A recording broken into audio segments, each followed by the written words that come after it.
We back. Hit that like button, people. Subscribe. I'm going to start this thing out first with the Colin Kaepernick saga. Colin Kaepernick last week had the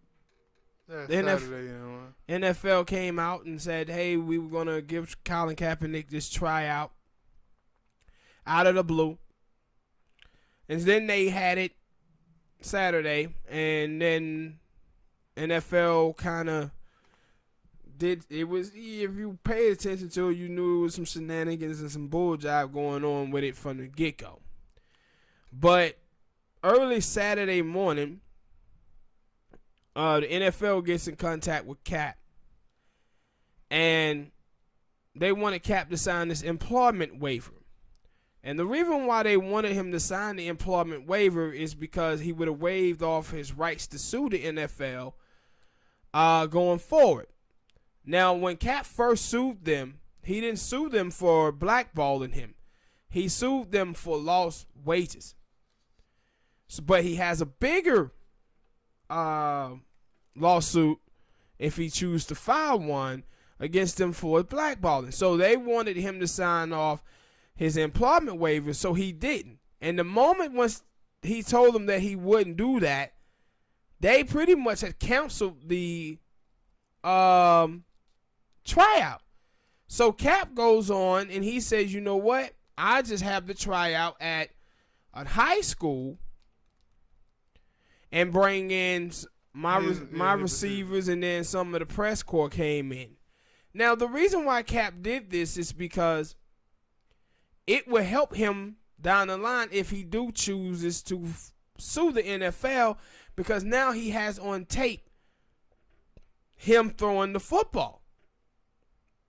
See, the NFL, they wanted to close off media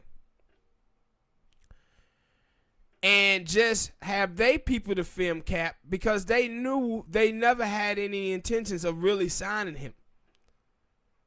They just wanted to do this event to have him to sign those waiver papers to give up his future rights to sue them. Now, go ahead. Now you have Stephen A. Smith.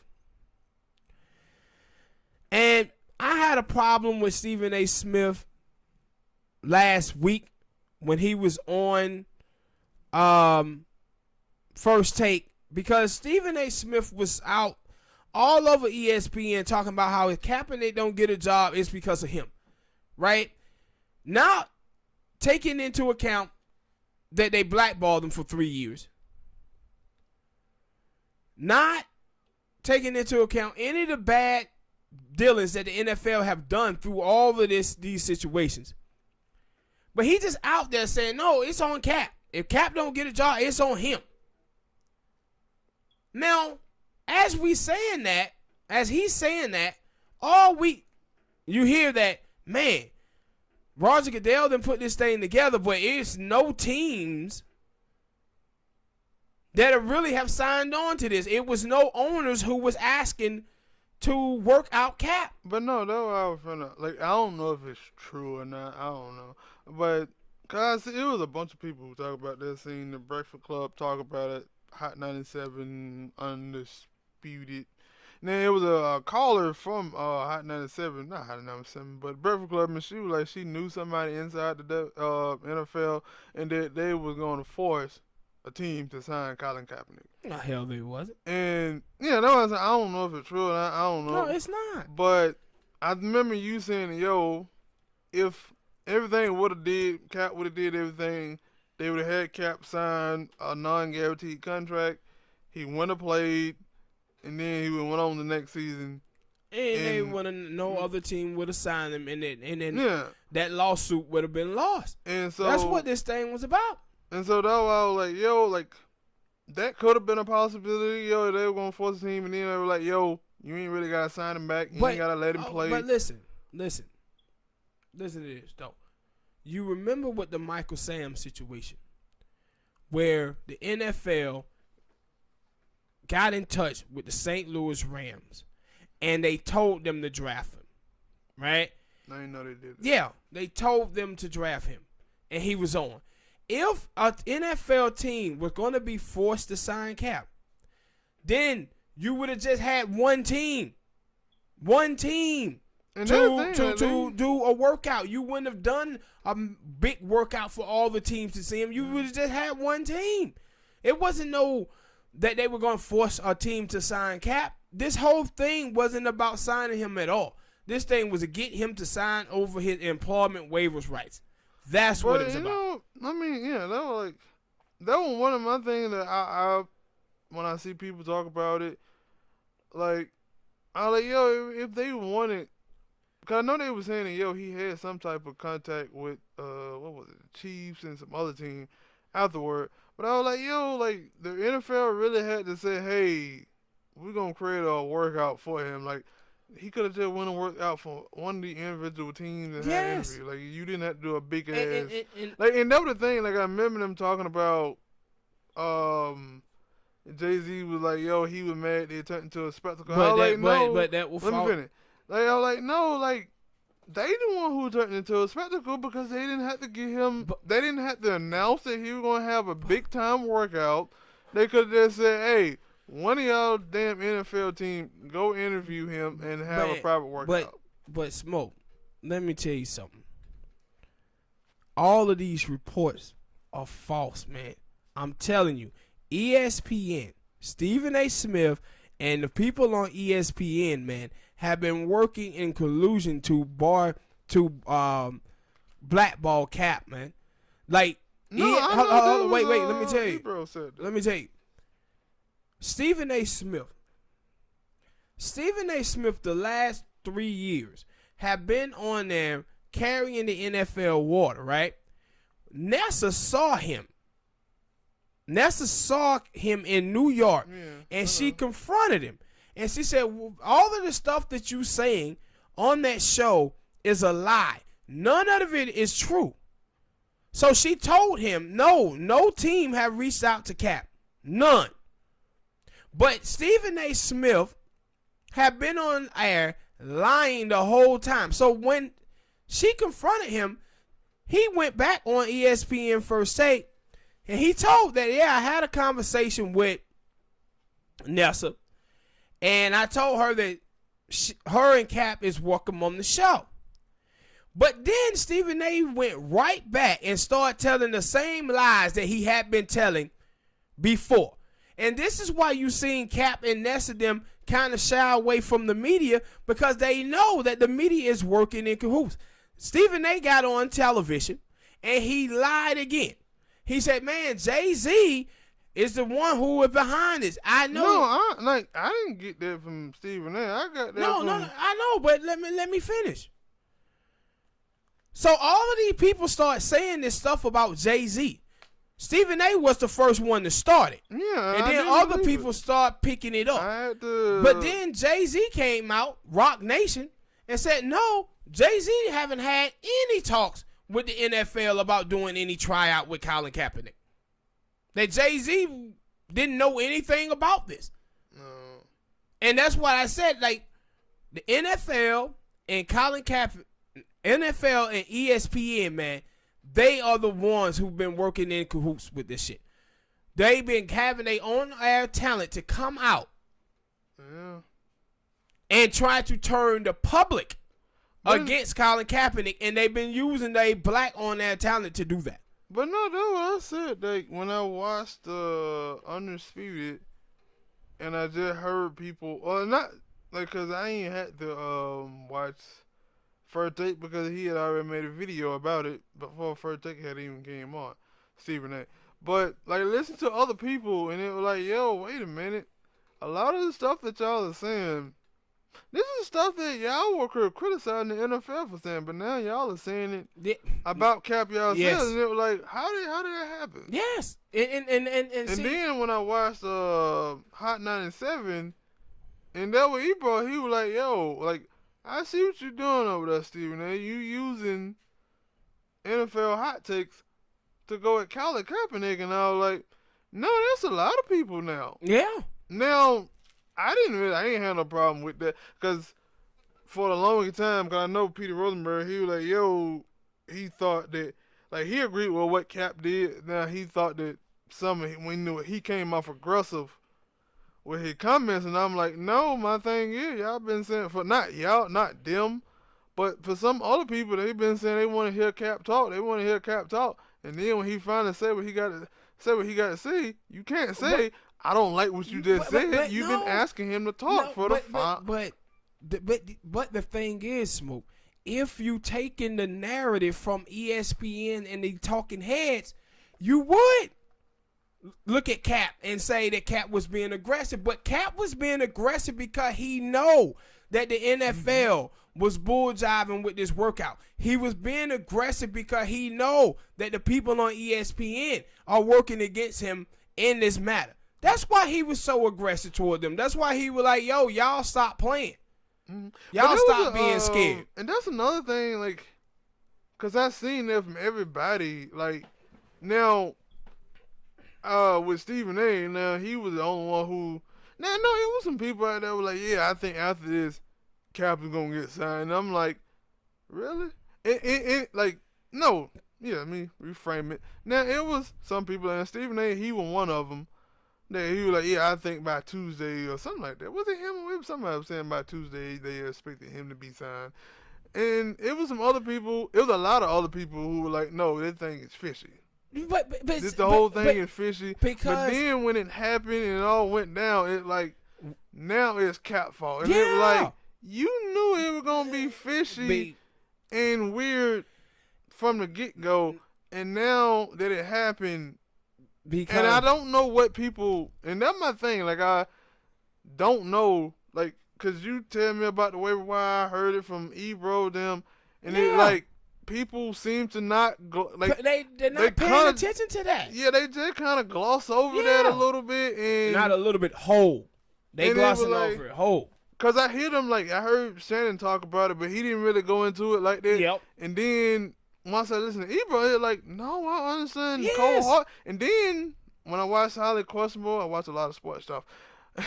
When I watched Highly Questionable with Dominique Fartworth and Mina, they were like, that's the reason why he didn't do it. That's the why. But everybody is like, no, it's on Cap. And I'm like, what the hell is going on? Because and this is my point. This is the point I'm making.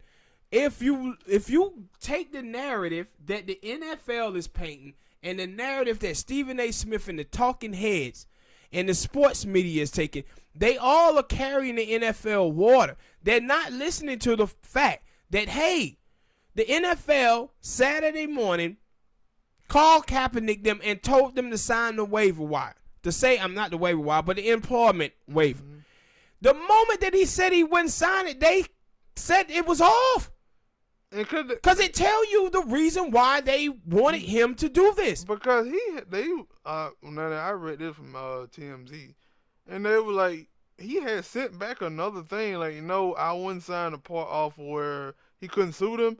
But he would sign the part that if he got hurt, ACL injury and stuff like that, he would sign that. Yeah. But that's not what they was there for. No, like, I get that, like, when we talking about other people, because when I listened to, because that's the only person I listened to, that, like, they were making it seem like, Cap didn't want to sign it at all, and they were like, no, he was going to sign part of it, but the other part that he looked at and said, no, this is fishy, why, like, and also, you got to ask the question of, for them, like, they not asking the question of the NFL, why did you even put that in there? Yes, but see, this is the thing what I'm going to go into more with Stephen A. Smith is on the show when Max Kellerman was telling him basically what the definition of cooning was.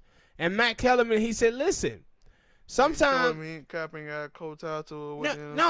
No, he was telling Stephen A. Smith about, we have a problem of racism, but he said we also got to talk about how racism and classism become intertwined with the two.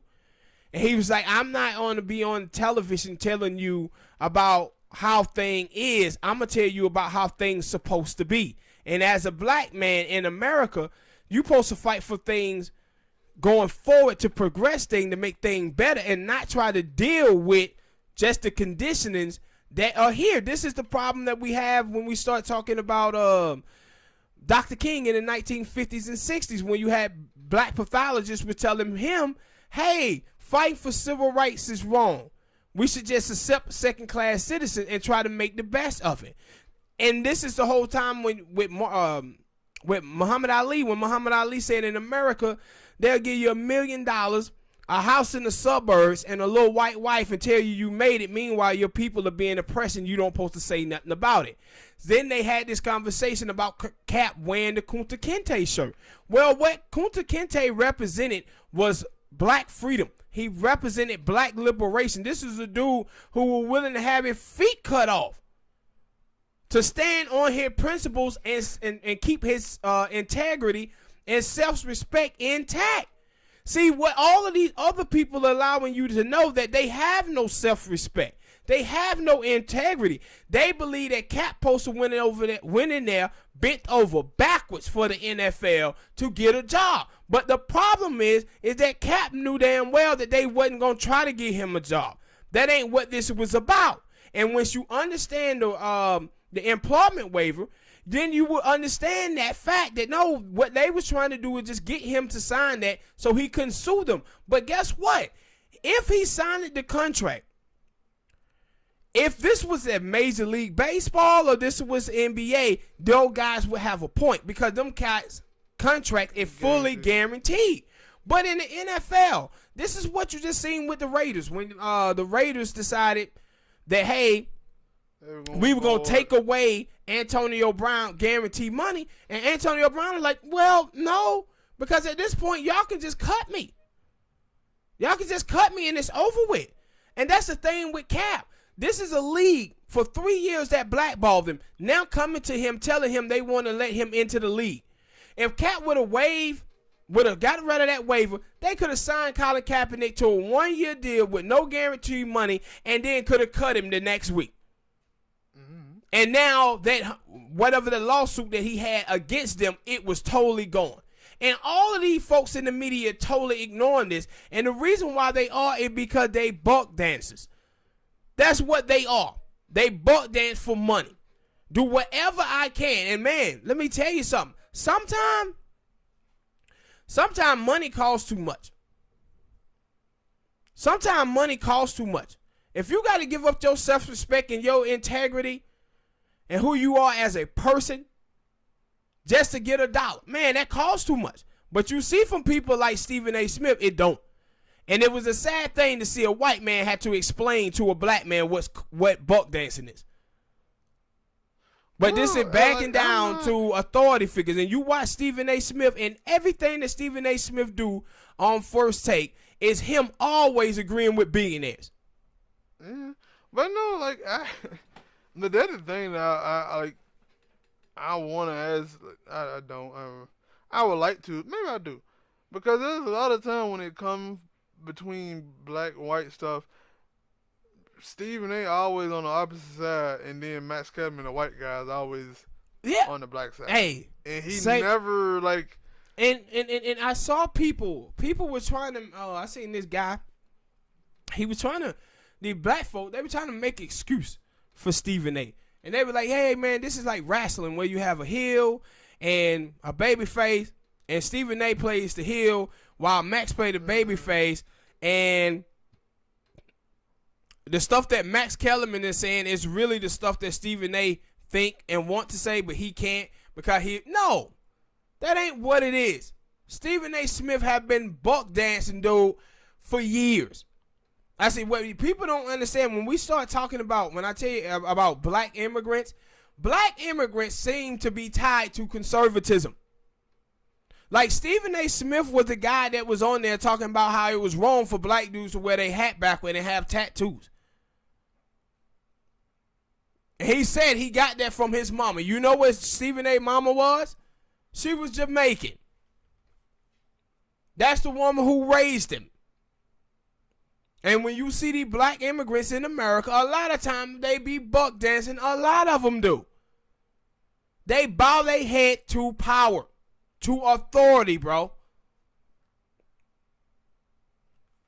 And I said, if you look at cats like Stephen A. Smith or Jason Whitlock, the type of men that they are, man, we would have never had our civil rights if those type of dude was leading us. Because they going to bow their head to authority and power. Like when we talk about the Me Too movement, right? One of the things about the Me Too movement that I liked it, do I believe all those women who was out saying stuff? No. But the thing that those women was doing was standing up and saying we wasn't going to sacrifice our integrity any longer. We wasn't going to allow for these men to sexual harass us, rape us, touch on us or whatever on the job and get away with it. They were saying we ain't buck dancing no longer. But Stephen A. Smith and cats like Jason Whitlock, they get mad at black people for not buck dancing. And see, how this thing started is Stephen A. had done his video, right? And Eric Reed saw it. Yeah. And he sent the tweet to Stephen A. saying that, hey, this is Stephen A. Smith right now. And it was a video of I think it was it wasn't Donald Duck, I don't think. But it was one of those damn buck dancing. And so Stephen A. and I'm going to tell you, like, and Stephen A. show you his hand. And we got a lot of black people who are like this too. At the time, Stephen A. came back and he said, oh man, see you being childish and you come at me, Jay-Z and Michael Jenkins because we disagree with you. And I'm like, Stephen A., you coming at them. See, he don't believe that he as a black man is supposed to be critiqued. But he feels 100% comfortable critiquing other black men. But if black men critique him back, it's, oh man, we brothers. But this is the problem that he had with Antonio Brown. You remember when Antonio Brown, Kevin Durant, and all of these other guys were going at Stephen A. head, they was saying the same thing. How do you come out here putting us through the mud and we supposed to be brothers? You can easily contact us and find out what the truth is, but you allow your sources that you talking to get into your head and then you go on air replying this garbage when you could just easily pick up the phone and call us. But then when other people do it to him, and start calling him coons or say he buck dancing, it's, oh man, we supposed to be brothers. We supposed to be brothers. This is the thing you remember with Corey Holcomb? Corey Holcomb had this problem with him 2-3 years ago. Where Corey Holcomb was on him, the brother Willie D was on him. I ain't remember Corey Holcomb. Oh yeah. But I did remember Willie D. Shit, that's how with Corey Holcomb, that's how I ended up finding Corey Holcomb's show. Because of Stephen A. Yeah, that's how I found the 5150 show, because of Steve. I was looking up stuff on Stephen A. But he do all of these things, but then when black folk come back and critique him, it's, oh man, we supposed to be brothers. Why you guys attacking me? But every single time, dude, you done had 2 shows. And every time the white host on there sound more like black dudes than you do. And like Max Kellerman was telling him, he was like, yo, why the hell do we give a damn that Cap has on a Kunta Kinte shirt? Who cares? But no, Stephen, and see, it was good advertisement because that Kunta Kinte, I mean not Kunta Kinte, but the Roots TV show came on. And you saw, like, I remember at the time when Cap was doing this, I didn't watch it. First started doing this, Skip Bayless was talking about how these white billionaires was going to not like that Cap had that afro, but and Skip was like, Cap can have any kind of way he want to. That's how he had naturally grow. This is what I be talking about when I say these black folk be out here trying to play the modern minority and have respectable politics in white spaces, bro. This is the people who be holding us back in this country because they willing to tuck their head and cow tie for a damn dollar. And then they go around and they expect for the rest of us black people to do the same.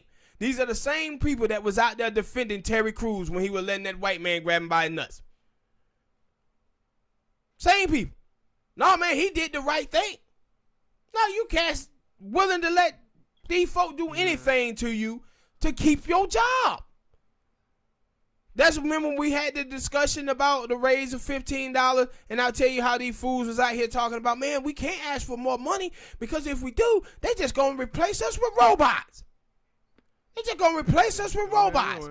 You out here choosing to get paid less money because you feel the threat of them replacing you with a robot when they replacing you with robots anyway. If they not supporting replacing you with robots, they replacing you with immigrants. So you getting replaced anyway. You might as well try to get a bag before your ass fully get replaced. True. It don't make any sense. But this is the dumb stuff that you see from black folk oftentimes. And I said Stephen A., Jason Whitlock, all of them. And then, did you see Jason Whitlock where he was trying to use? Hell no. What would I? He was trying to use Lamar, Patrick Mahomes, and Deshaun Watson against Cap. And see, this is the thing about these idiots. The thing about these morons. If you as a black person stand up for yourself, them fool call that whining. If you stand up for yourself and you take it to authority, oh man, you whining and you complaining. But no, what y'all doing is cowering out not to fight for anything.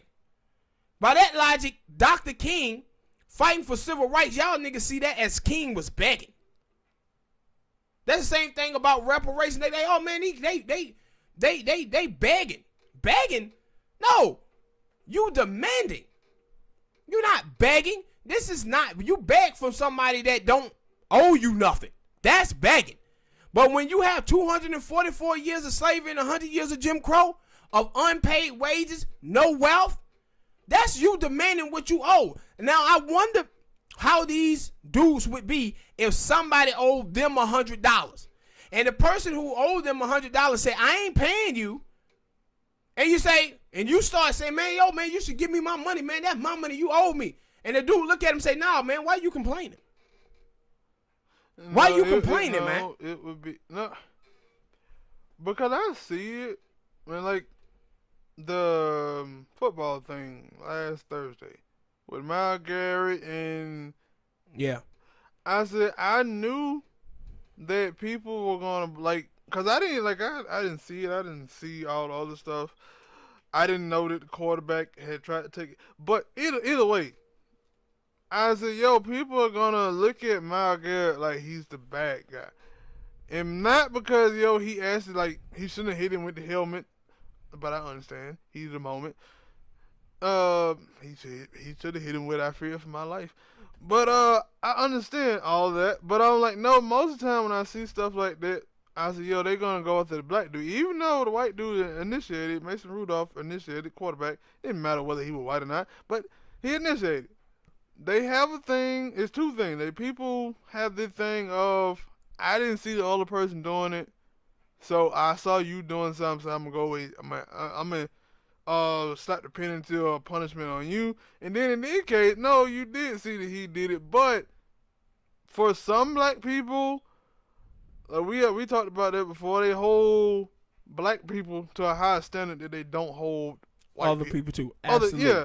And that's what I see, that I'm like, yo, y'all, because through the whole thing, I kept hearing from whether it was Shannon Sharp, Skip, Stephen A., even Charlamagne and them, like, yeah, you know the big now. They went, oh, if I'm a head coach or I'm a team owner, I wouldn't want. And but you're not. Why are you thinking from that perspective? And see, this is that. Yeah, that's the point. You 100% correct, Smoke. That's the point that I'm making. Like, they always side with authority. They always talk from a millionaire perspective. Like if you have a sports team, right, and you're a fan of a team, and LeBron James, Kevin Durant, and Steph Curry is all free agents, you know what you're supposed to say as a fan? I want all of them dudes on my team. The thing that you don't supposed to do is sit around laying, man, I don't know if we're going to have them much salary cap. I don't know if we're going to be able to keep them. You're not the owner of the team. You're not the GM of the team.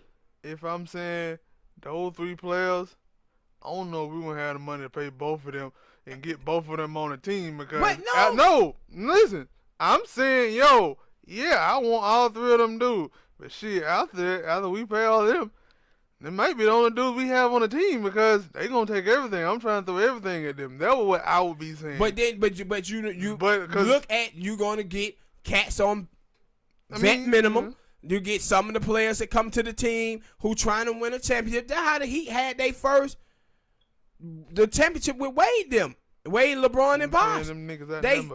They had them almost at 75% of the cap. And then they had all the rest of these guys. Your thing as a fan is to worry about winning.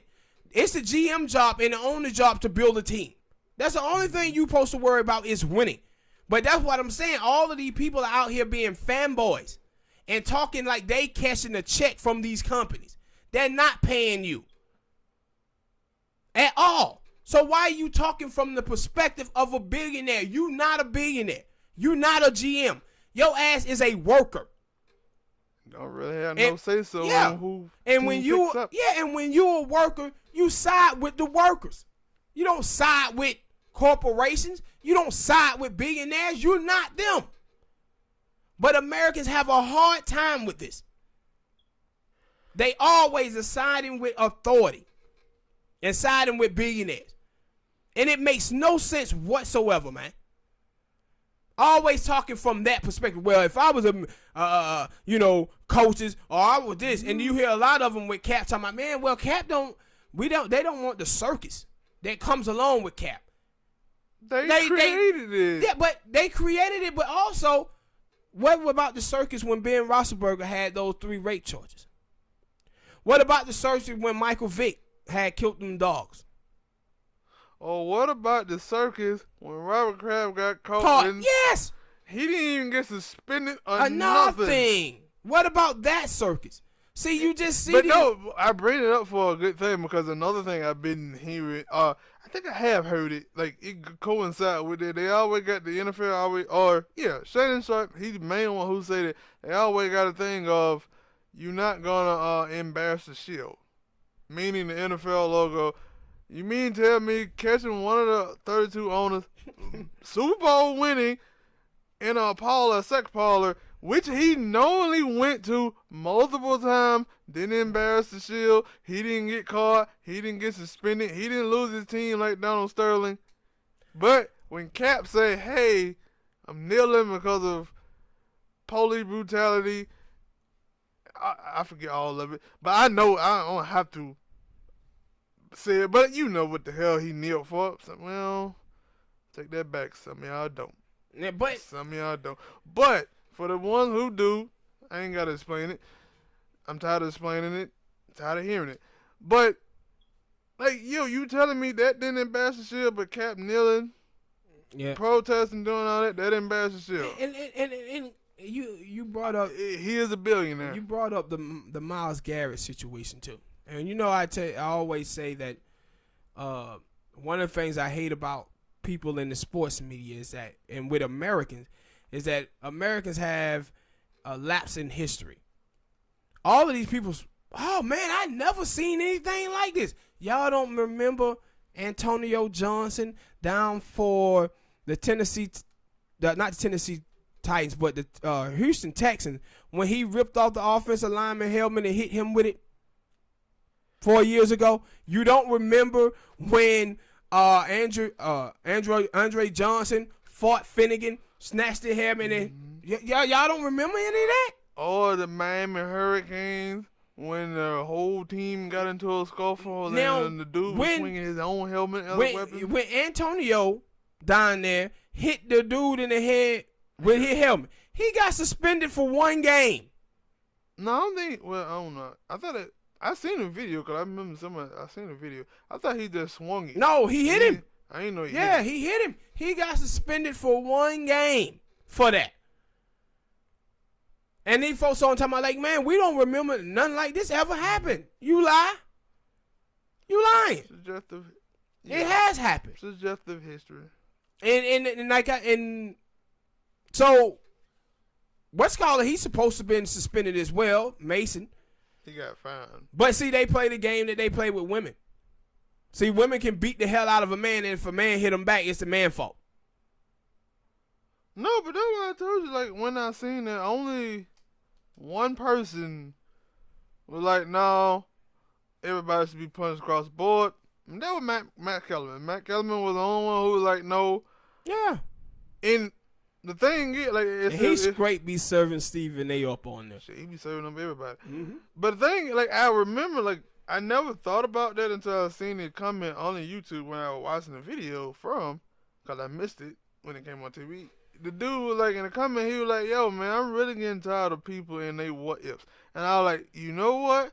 That is true. Yep. What if especially in that situation, serious situation, they always what if, and it like it could have hit him in the crown of the head. Like, it didn't happen. We talking about the now. We talking about what happened. The what ifs doesn't matter. And then I was like, yo, in that sense, that's the only thing they could. Well, what did this and what did that? I was like, yo, did Mason Rudolph or did he not try to pull that man's helmet off? He did, right? So you understand why Myles Garrett pulled his helmet off. And then, did Mason Rudolph not charge him? He did.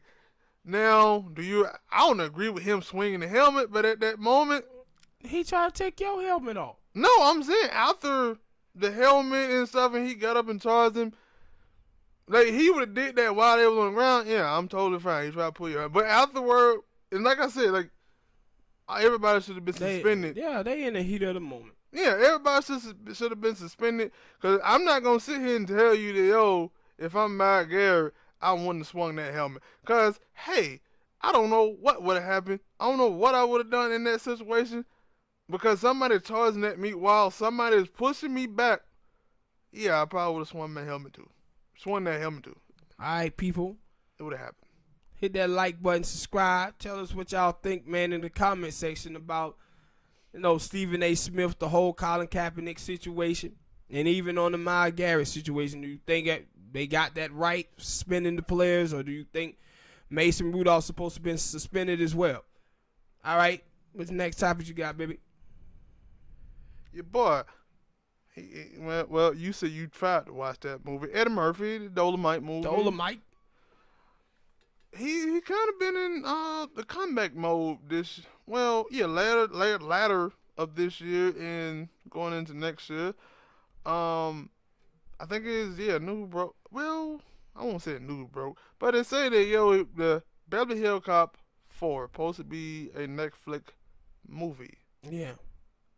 There's a couple things I want to get out with this, but I'm going to ask you first. Are you excited for Beverly Hills Cop 4? Now, the reason I asked that because I remember part 1 and part 2. I remember all of them.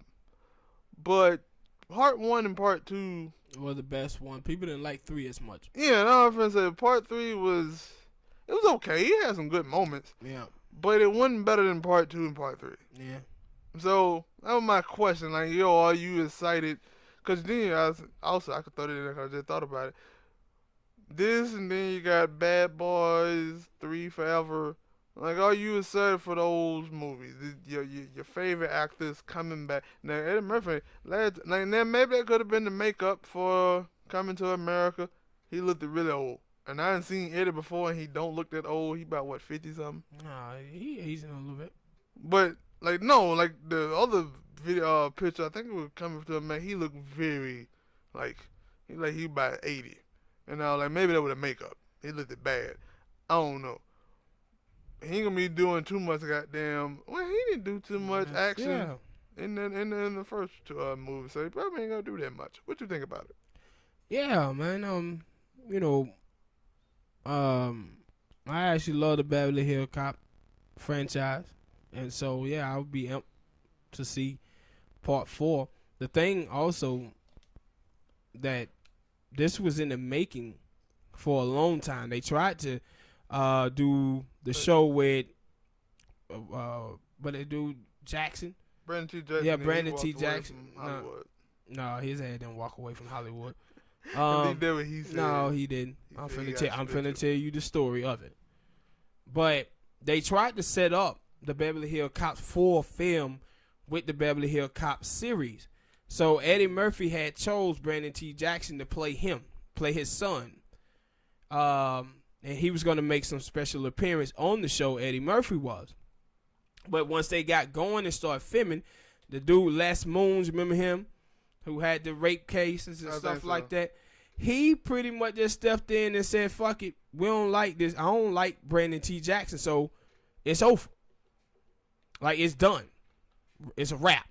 And that's how it went bad with him. Brandon T. Jackson didn't quit no damn Hollywood. Hollywood pretty much quit him. No, and he started talking about, he said his career started going bad after he wore that dress in Big Mama House 2 or 3, I think it was. Big Mama House. Yeah, and he was like, he felt that like, wasn't good anyway. So. Yeah, he felt like people was done with him after that. About his religion and stuff, yeah, and that was bad. And then, like, but they tried to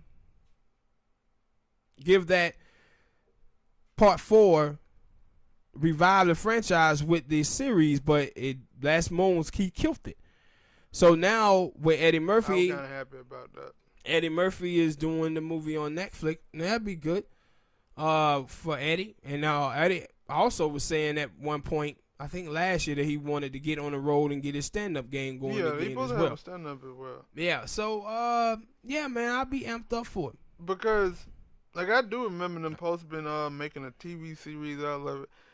And I'm happy that they're not, because the last 2, like, movies that were made into TV series, you had the movie. Lethal Weapon was a good, like, it was a good TV series. It just, stuff had started happening with Damon Wayans and, Damon Wayans, especially for the last season, Damon Wayans was like, he too old for this shit and he don't want to do it no more.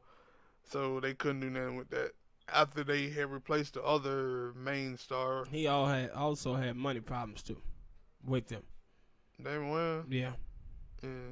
And then they had the movie show that nobody seemed like they watched, the Rush Hour TV show. Like, my mama watched it. She told me it was alright, but it didn't seem like anybody else thought about watching it. So that failed. Then a Training Day TV show, I thought that was pretty good. It had Bill Paxton on there, but Bill Paxton died. And they had some newcomers with the little black dude and his wife. They also had, what the dude, I can't think of her name. Is it Leela? Roseanne? Remember Nicole? She cheated on, got caught cheating with her husband. Yeah. She was on there as well. And I thought it was a good show. But a lot of the movies that... No, that nostalgia. It's this nostalgia. Hollywood done got lazy as hell now. Yeah. They don't want to write nothing new. Mm-hmm. They just want to take old goddamn movies and bring them back. And some of these movie people consider classics. Yeah. And they don't want to see these remakes of them. No. Like, after you see, like, when you talk about Rush Hour. When you talk about Rush Hour, man, that's Chris Tucker and Jackie Chan. Mm-hmm. Like people don't want to see that shit with new actors. And at least with the not Lethal Weapon, what the hell am I talking about? But at least with Beverly Hills Cop, you did have that thing of, hey, Eddie Murphy might be in the show every now and then. But who was second for Brandon T. Jackson? Yeah, I wouldn't. And like, what's it called, the biggest star? Nick Cannon. And if they had Nick Cannon in that role, I still wouldn't have watched it. I didn't even know he was in the running or anything. But yeah, and it, like, I didn't want that. Like, if you ain't gonna give me a Lethal Weapon 4. I'm excited for it now because we ain't really seen Eddie doing anything. So, it's like, yeah, now when you see Eddie in a movie or something, you might want to watch it because you probably ain't going to see him do another movie for the next 2 or 3 years. Maybe. But he seemed like he's trying to get back into the thing because what was the last movie Eddie Murphy did? He did 2 more. He did the little Tower Heist movie. Yeah. And then there was another movie where he like piano player. It was something. It was kind of like spiritual and stuff. I didn't.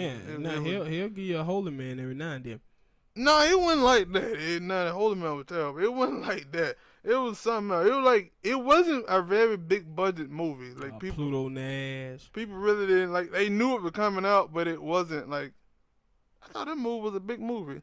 It was. It sucked. Yeah. So. But he had those 2 movies, and then he kind of went away for like another 2 years. So that's why I was like, right now, like he doing possibly a stand-up show. He got the Dolomite movie, which you didn't finish. I didn't even start. Coming to America 2. And then this. So after he gets through doing the movie, he probably ain't gonna do another movie for another 2 or 3 years until he feel like it. So you kind of gotta watch him, especially if you like a big Eddie Murphy fan. So. Yeah, especially Beverly Hill Cop 4. Yeah, I definitely catch it whenever it comes out. And Netflix normally give they movies they do big money to try to. And the reason I say that because when you go to Hollywood, most of the time you see the thing of they give the Babby movies that are straight up terrible, really big money, big time money, and then they go out there like 150 million, and then they go out there and only make like 100. No, they only make like 20 million back. Yeah. But for a movie like Beverly Hill Cop, that movie probably would have been production wise probably been like 40 million, and they would have made like 150. Yeah. But for Netflix, they might get 150, and they're gonna make probably more of 150 or Yeah. more. Yeah, but like I said, man, I'm a huge fan of Eddie, so yeah, I'm interested in seeing the part 4. All right, people, hit that like button, subscribe, tell us what you think about this subject matter. All right, man. Next topic, we'll talk about Alicia Keys. Alicia Keys came out and she said that she taking her son to get the nails did, and the son wanted to do it, but then he thought better of it, and he said no, he didn't want to do it because people was gonna pick at him. You're leaving out context a little bit. That he wanted to get his nail done, and he wanted to do it in rainbow colors. Yes. Now, the first thing you probably should have said that. Now I don't know how old her kid is, and I really don't want to. I really want to judge her and her parenting because it's not my place. That her kid should do what she want. But when you open the door and you let everybody know about it, you kind of leave the door open for criticism. Yeah. So, and yeah, like I said, I wouldn't have never even brought that up. But no, let me finish the point though. The point is, after she said this, she was like, well, my son shouldn't have fear of being picked at because he wanted to have his nails done in the rainbow colors. But rainbow colors is gay people took that on and made the rainbow they shit.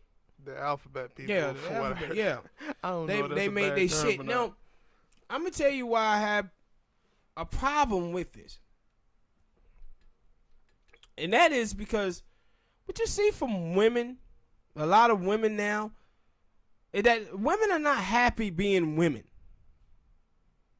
The roles of social norms of women in the United States of America, they're not happy about it. They wanted to play basketball. They want to play football. They want to do MMA. They now listen to hip-hop music way more than they listen to R&B and all of this stuff. See chicks walking around with baseball caps, Jordan sneakers. They're not happy being women. They want to be men. But the problem is that they see societal norms with women and men as being stereotypes. They see it as stereotypes. Men being prone to watch sports and have like guns and all of this stuff. They see that, no, that is a stereotype. Us as women wearing dresses, us women liking makeup and playing with Barbie dolls, all of those things are stereotypes. So when she looks at her little son, she thinks, no, he should be able to wear fingernail polish because guys can wear fingernail polish too. But the thing is, social norms in society is that men don't do that. And you see from these women is that because they're not happy being women, they think that we as men don't supposed to be happy being men. So you'll have girls who want to put makeup on dudes. If a girl came in here right now and says, Smoke, let me put makeup on you, you're going to be like, no, I don't want to put makeup on. But you know what she'll tell you? Oh, you insecure. No, he's secure in being a man. He don't want to put on makeup. I'm trying to think of a joke, but I couldn't. He just don't want to put on makeup. And you had this stuff where girls used to want you to put on their panty drawers or put they girls used to do this stuff. A lot of time, man, back when we was in high school and stuff. Want to dress you up. Because they see themselves, they see no value in themselves and the normal roles that women have done in society. They see no value in it. And they want to be and do things that guys do, but guys don't think like that. Guys don't sit around like, yo, man, I wonder what it would be like for us to give labor. Or the things that women are normally good at in society, like cooking and all of that stuff. Guys like, no, that's women. But you see, now I did a story on here about how it was this black dude who was in, I think it was Prom Queen or something like that he won. But that type of stuff used to be women's spaces where women can have for themselves things that they do, like wearing makeup and all of that. Now these people are telling you, no, those things are stereotypes. It ain't no women norms or men norms. All of it is just stereotypes. So we supposed to be out here walking around in dresses, men, the new masculinity, wearing Chanel and all of this stuff. And if you don't do that stuff, then you just insecure. Maybe it's you secure in being a man. And women are not secure being women. Trying to change up the social norms and reverse gender roles. Because they're not happy with themselves. And what you see so much in society is women constantly trying to do things that men do. But you don't see that in return. Nowadays I am saying. But I'm saying that you see some of it, but it ain't as. But it ain't like on the, hey, we got toxic masculinity and no, some of these niggas are just, I won't say they funny. Weirdos. Like, yeah, weirdos. Like, cause, like I have dreads, okay, but I used to always like. You would hear you would hear girls say stuff about other girls' hair and stuff, comparing it and whatnot. And, okay, all right. But I used to always have that. And they were like, yo, why am I comparing, why are y'all niggas comparing our hair and stuff? Yes. Like, I don't care. Yeah, my reason for growing dreads is different from your reason for growing dreads. Yeah, and like you do it for fashion, I do it because I'm lazy. Yeah, you know you like the look of dreads, so you do what you do. But my thing is, and then it kind of changed a little bit because before I got dreads and braids, and I went from braids then to dreads. Like the reason I said I'm lazy. And dreads work for me because you ain't really got to do too much to it. Yeah. But when you have waves, you have braids, you got to do something to it. I never had waves because I was lazy. My hand was doing other things other than brushing my hair. But it went to a point where dudes had stopped doing that, and it was like dudes walking around with you see it now, the nappy fro. Yeah, and I said what you seeing is this attack. This attack on masculinity. That's what you see. That masculinity is wrong when it's a man who doing it. But the masculinity norms of society, women, we supposed to be able to do those things too. This is why you see them when they attack men. They don't include gay men in it. They say straight men or cisgender men.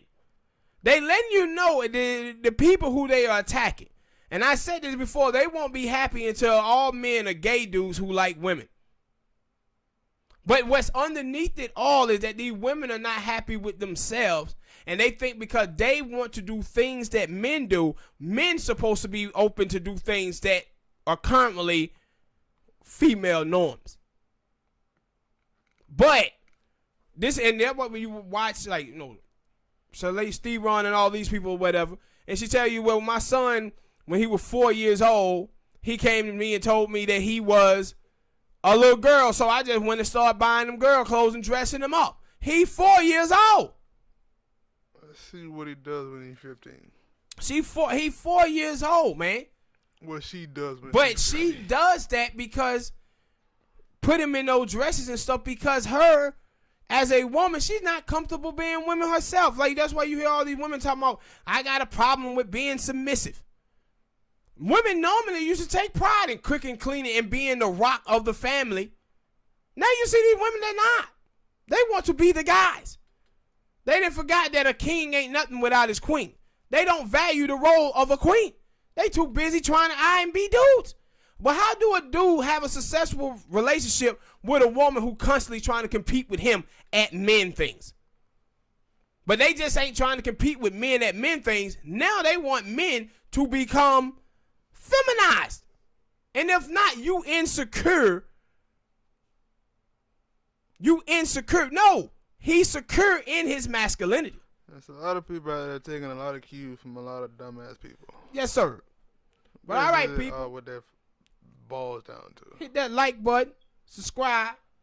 Tell us what y'all thought about this Alicia Keys situation, man.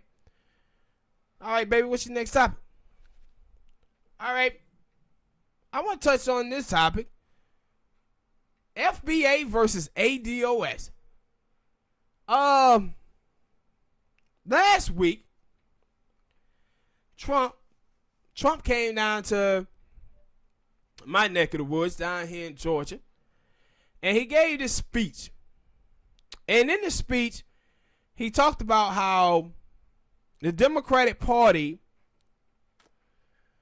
do nothing for African Americans, but they go so hard to do stuff for immigrants. And he talked about how he passed the bill or whatever on opportunity zones, and he got no Democrat help for it. So, I think this speech was given Thursday or Friday.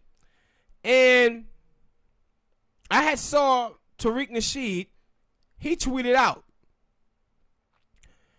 He tweeted out about it, and he talked about how, hey, look, Trump is doing opportunity zones, and the Democrat, but we've been so loyal to the Democrats, and they do nothing. So Tone Talks, he saw this, so he comes at Tariq about it. But the thing was about Tariq is that Tariq had been trolling the Democrats like this for a while now. Trump had a couple of weeks before, he had people at the White House, and he was talking about how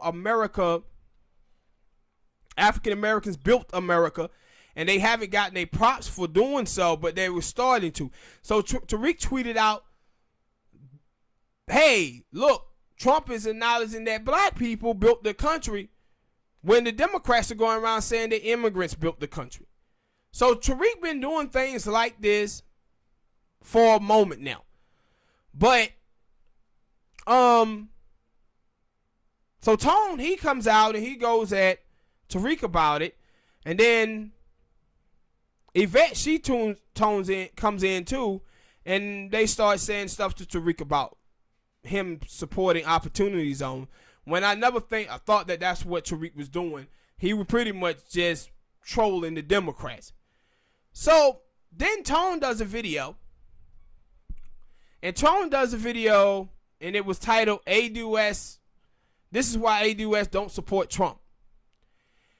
So then this confusion came where people was like, oh, is we about lineage or are we about a political organization?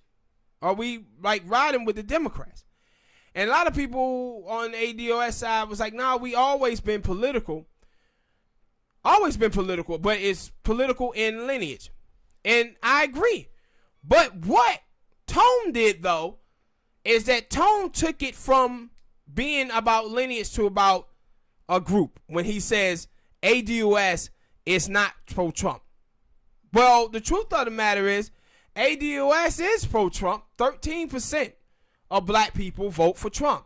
ADOS is pro-Joe Biden because he went in like 40-some percent of African American. They pro-Bernie because they vote for Bernie. They pro-Elizabeth Warren, pro-Kamala Harris. So this thing is about lineage as well, but you can't set out black conservatives who are ADOS, because I see a bunch of black conservatives on the internet that are ADOS. So you're going to have some of those people out there, and I think what have happened is that Tone and Yvette had started to pay too much attention to people like Kweli and Ebro.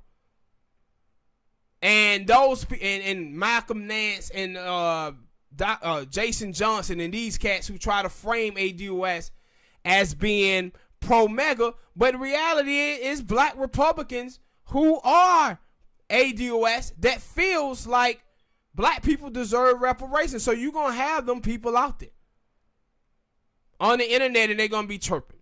So this whole thing created all of the backlash and on the internet and people going at each other's throats. But I thought that with the relationship between Tariq Nasheed and Yvette, I never thought it was going to work. And the reason why is, if you guys listen to the show, I always tell you guys about transactional relationships between men and women, where men marginalize women down to their looks and tits and ass, and women marginalize men down to a paycheck and what a man can do for them. Well, if you ain't dating for love and because of personality, character, morals, and value, because you actually enjoy the person that you with, that relationship is going to fail. So to Yvette, she was in this relationship with Tariq because Tariq had a big platform and he could help get out the message of ADOS. That's why she was willing to fool with Tariq. Tariq, on the other hand, looked at the ADOS movement and said, hey, I can get myself a bag out of this. I get myself out of a bag after this. So, but they was like, yo, we don't know why it is that Tariq started the foundational Black American thing. And I can tell you why he did it. Tariq said, oh, I got it from Dr. Claude Anderson. No, you probably did get it from Dr. Claude Anderson, but that ain't the reason why you start saying it. The reason why you start saying it is because at the very beginning, I think it was probably around February or March, Ann Coulter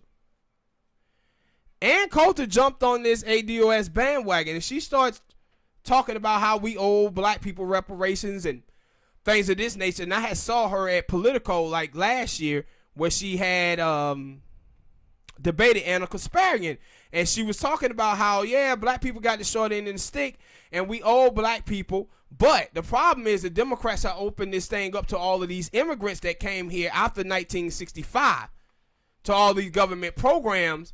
And that's why she basically a conservative because of that. Well, what happened is that Tariq was tweeting out one day about ADOS, and she said, you know, I like that ADOS thing that you guys are doing, but I have a problem with it. And she said, the problem that I have with it, if I think that you guys should change it from African-American descendants of slave to American descendants of slaves or something like that, because she said, technically, Africans that come here to America, they African-Americans too. But see, at the first beginning, it was people who was confused about whether it was African-American or whether it was American. But it was always American descendants of slaves. But in the beginning, people were saying African descendants of slaves. So she tweeted this at Tariq. Right after that, that's when Tariq started saying foundational Black Americans. That's when Tariq started saying that. But so he might have got that from Claude Anderson. But the reason why he started saying it was because of Ann Coulter. And if you watch Ann Coulter, the New York Times piece, she tweeted that out. She retweeted that article last week. So, but the relationship between Tariq and Yvette was never going to work out because they was opposed to each other.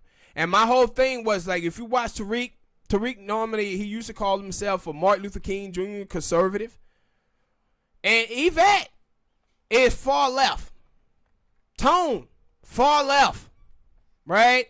And then Yvette being gay, she had problems with Tariq, the way Tariq talk about gay people. But she was willing to try to look past all those things to work with Tariq. But they was never together. I never got, I never felt like, they was together and they was working together.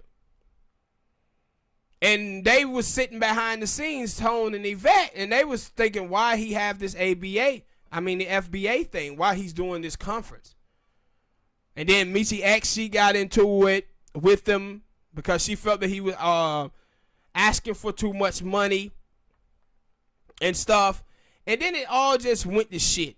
And you seen, and I hated watching it because man, it's two type of people in the world. You have logical people and then you have emotional people. And what logical people do is they can hear two opinions and they go with the one that makes the most sense to them.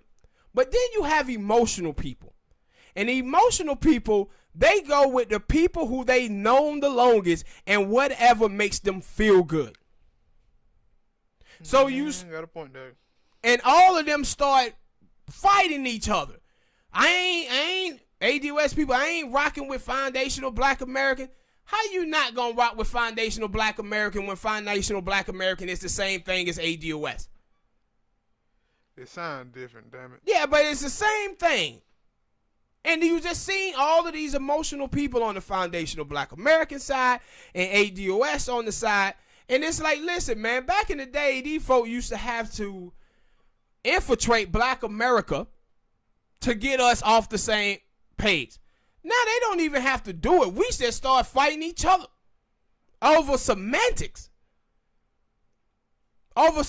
So what Tariq did, Tariq wasn't 100% clear about the fact that he wasn't supporting Trump, and Tone jumped on it. But then he comes back and Tariq jumps on them. Why do he jump on them? For the same reason they jumped on him, because they wasn't clear. They were saying vote down ballot. Vote down ballot. So when they just say vote down ballot, Tariq is thinking, oh, they just telling us to vote for the Democratic Party. Vote for the Democratic Party. So, oh, no, they in the tank with the Democrats. No, they actually not in the tank with the Democrats. ADOS is not part of the Democratic Party. What they was talking about is voting down ballot initiatives. Because you could have minimum wage on the ballot. You could have, court justice and, who's going to be the principal, stuff like that on the ballot for schools and things that is particular to your local area. That's what they was talking about. But they wasn't as clear. They were just saying vote down ballot. So Tariq takes that and he runs with it. Now he's talking about they pro LBGT and all of this stuff. And they say, look what y'all doing, man. Like, look at what y'all doing. Y'all, we have actually got something going in the country where all the politicians that's running for president have to speak on reparations. We got newspapers now focusing on it, the plight of African American, and we sitting up here fighting each other. And I'm telling the foundational Black Americans and the ADOS people, take a look at Talib and what he's saying. He's sitting over here laughing at y'all, saying I knew they would eat each other. They over there destroying each other. And that's exactly what y'all doing. But the people who are doing it is the people who are emotional and not logical. See, I can look at Tariq Nasheed and see when he make good points. I can look at Yvette and Tone and see when they make good points. And I can go with the one that make the most sense. But too many of y'all emotional people out here, y'all are out here taking sides. How the hell you take a side with lineage? People who are emotional, man, don't think well. They don't think properly when you emotional.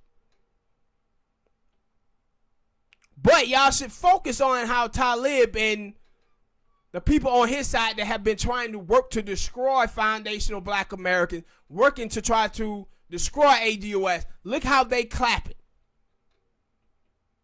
Because we done got off course a little bit. But we ain't got off course over here. We gonna keep going and keep doing what we doing.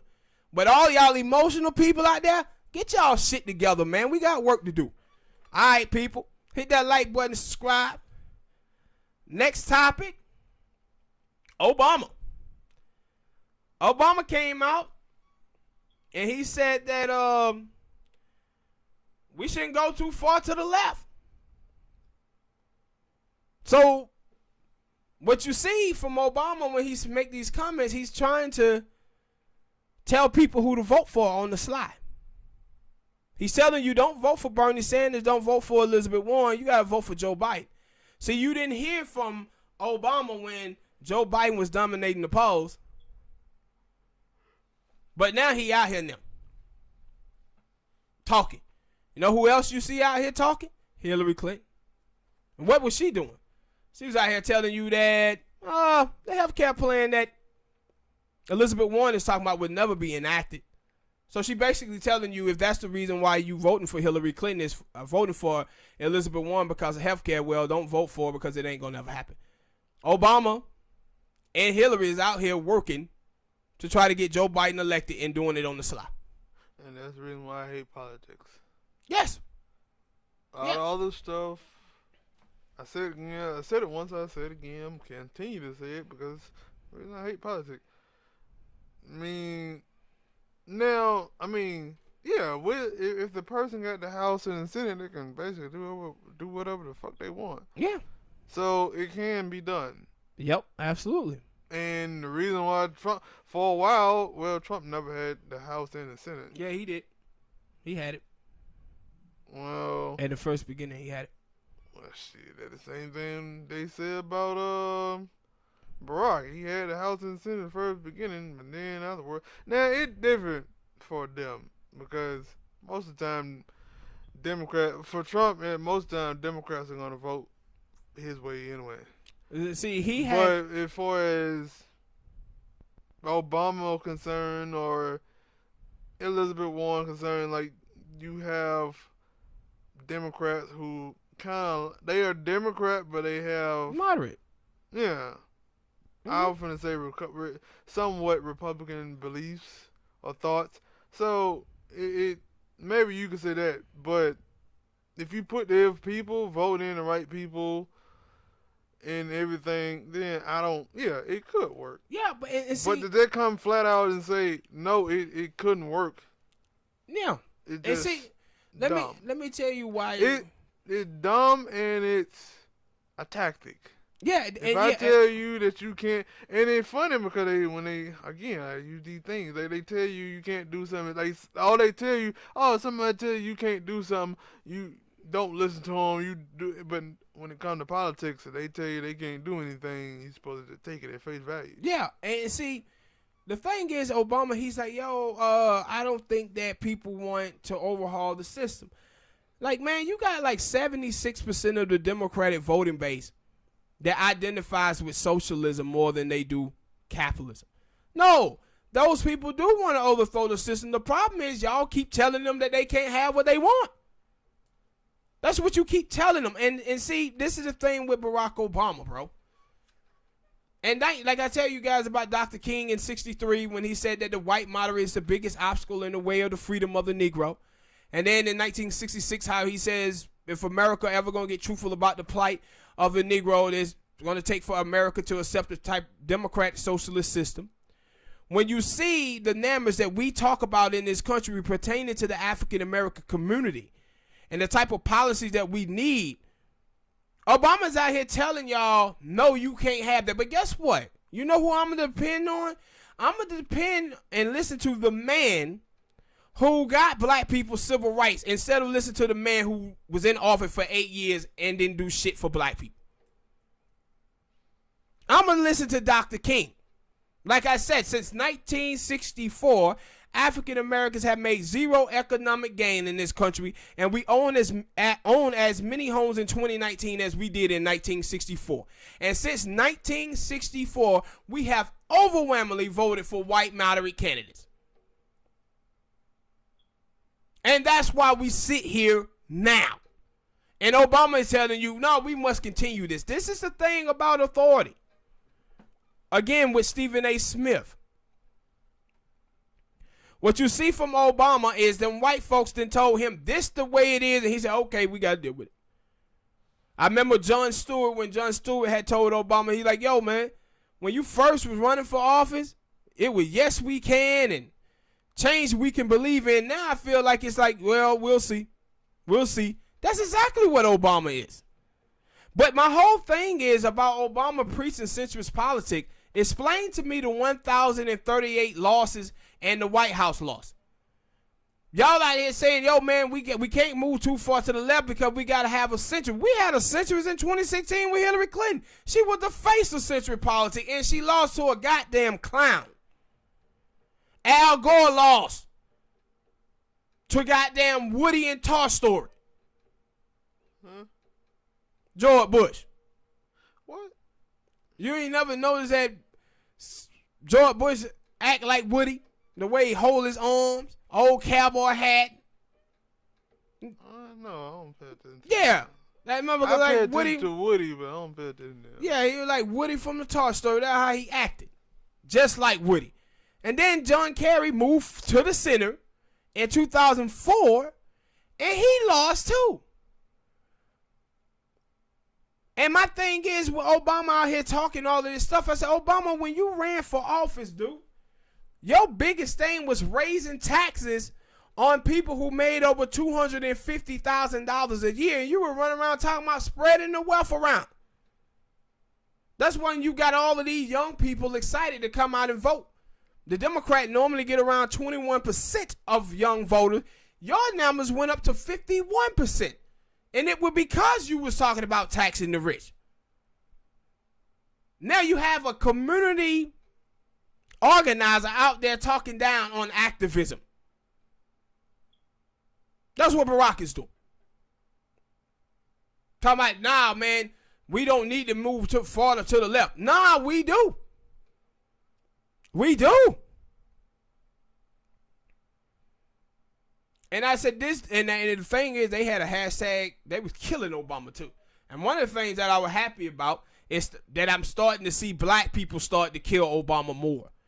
But I think a lot of us other black people, we've been doing it, but now you see some black people in the media and in the blogging field start hammering this stupid shit that Obama's saying is well. And that's a good thing. Well, that's you, because I don't. You don't see it. Nope, I always hear the same thing, man. We sure do miss Obama being in the house. Yeah, I see some of that bull jive too. Like, no, but it's more now. I bet it was back in the days when he was in office, they would crucify Cornel West and Tavis Smiley and all these other brothers when they was going in on Barack. Now I see more people actually agreeing with it. All right, people, hit that like button, subscribe, tell us what you think about this subject matter. And last topic, man.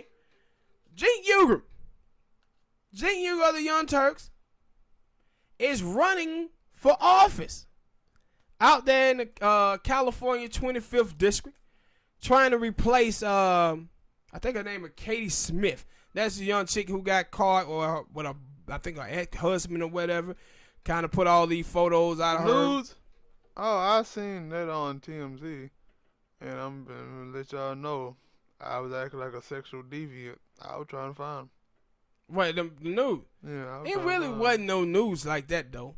So he did find him. No, I saw him on, he did, yeah. It was on, where did I see the damn photos? Was it Raw Story? No, the thing was that my thing is that people totally ignore that she had that Nazi tattoo by a cooch. People totally ignored that part of it. And I was like, yo, is anybody going to pay attention to that Nazi tattoo that she got by for JJ there? No? I was like, wow. People totally ignored that. Some people were trying to say it was some damn Irish tattoo. Like, man, please. But Cenk is running for her seat out there in California. And she was an old corporatist Democrat anyway. And so Cenk is running, and he didn't raise some money off of it. So have far enough money, all that money them TYT fans been sending him. Yeah, but you can't. But he said, shit, I'm putting it on the YouTube channel. Yeah, he ain't finna spend all his money running no campaign. But he running against some George Stephanopoulos, I think his name is, and I think a couple of more people gonna be in that race out there. But like I said, he got a chance, I guess, if those some of them in that district are big TYT fans. It's a purple district, right? I don't know what the hell that means. Yeah, it's a purple district. It's like, a lot of Republicans, a lot of Democrats out there. So, so that's the red and blue make yeah, purple. yeah, thing? make purple, Okay. yeah. So Jenkins running for that seat out there, and And also in a way he kind of a celebrity. kind of, So, yeah. So he can get it. So he done raised some money. People was donating heavily to him. I was shocked when I saw the shit. Actually, 'cause I know a lot of people have been trying. A lot of the Young Turk fans over there have been trying to tell him to run for office for years. So he finally doing it now, and he choose this district. And it's going to be it's a special election. So when you have special elections, sometimes what happens in special election is it's a lower voter output. So if Jink can generate enough buzz, and he'll have an advantage going in because he have his own TYT network and then Twitter feeds and everything like that. So the stuff that he says, it normally rains through the Hill and some of the other websites. So he'll get a lot of free media off of that, and we'll see what happens, man. Better Jink in there than a fucking corporatist. All right, people, hit that like button, subscribe. Thank y'all for listening, man. And we'll see y'all next time. Peace. That'll be the show.